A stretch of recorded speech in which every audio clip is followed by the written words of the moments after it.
Morning, Monday, 5:43 AM. So, bali 27 days na akong nakadiet. 61 61 days challenge ko. So, 27 days na ngayon. So, Monday ngayon. So, yung body fat percentage ko yun nasa 15 to 16% na lang. So, magdadaging ako ngayon madaling araw. So, para lalong bumaba yung body fats natin. So, hindi na pala ako kumain kagabi. Hindi na ako rice at hindi na rin makakain. So, kahapon kasi na cardio. Tapos, abs ako. Cardio abs. Tapos yung triceps. Then, sundot pala ako ng text yan, sa triceps. So, ngayon, dadagin ito.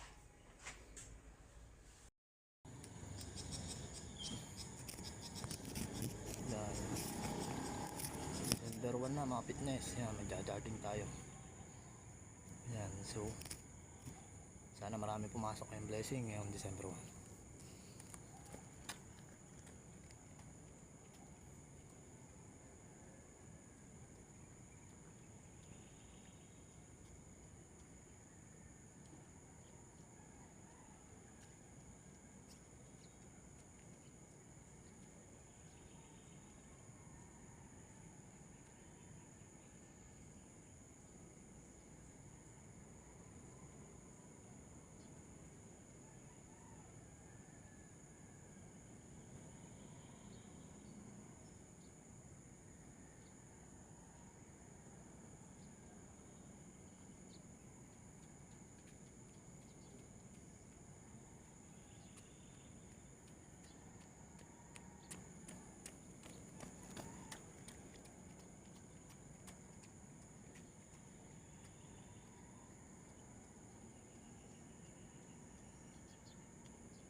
Tapos na yung jogging natin mga fitness.